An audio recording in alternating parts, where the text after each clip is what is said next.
আসসালামু আলাইকুম। I news বাংলার আন্তর্জাতিক সংবাদে স্বাগতম। বাংলাদেশের সংখ্যালঘু ইস্যু ঘিরে ভারতের পশ্চিমবঙ্গের বিধানসভায় দেয়া বক্তব্যে মুখ্যমন্ত্রী মমতা ব্যানার্জি বলেছেন, জাতিসংঘের নিয়ম মেনে যদি বাংলাদেশে শান্তিরক্ষী পাঠানো যায় তাহলে সেই ব্যবস্থা নেওয়ার জন্য কেন্দ্রীয় সরকারের প্রতি তিনি অনুরোধ জানাচ্ছেন। তিনি বলছেন, জাতিসংঘের সঙ্গে এই বিষয়ে ভারত সরকার কথা বলুক, যাতে সেখানে তারা শান্তি বাহিনী পাঠাতে পারে। আমাদের এই বিষয়ে অনুরোধ রইল। বিবিসি জানাচ্ছে, সোমবার দুপুরে বিধানসভার অধিবেশনে মুখ্যমন্ত্রী মমতা ব্যানার্জি বলেছেন, বর্ডার সিকিউরিটি কেন্দ্রের আওতায় আমাদের এখতিয়ার বা দায়িত্বে নেই। আমরা হাউজের পক্ষ থেকে অনুরোধ জানাচ্ছি, প্রধানমন্ত্রী যেন সংসদে বাংলাদেশের বিষয়ে কথা বলেন।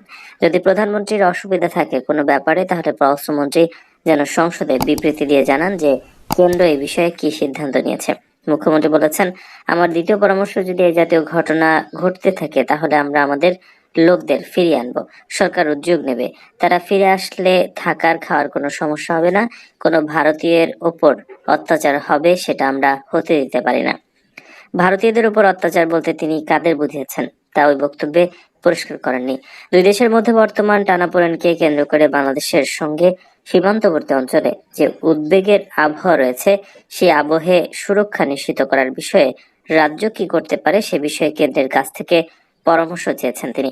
বাংলাদেশের সম্মিলিত সনাতনী জাগরণ জোটের মুখপাত্র চিন্ময় কৃষ্ণ দাসের গ্রেপ্তার ও সেদেশে সংখ্যালঘুদের উপর হামলার অভিযোগকে কেন্দ্র করে গত কয়েকদিন ধরে দুই দেশের মধ্যে তীব্র টানাপোড়েন চলছে।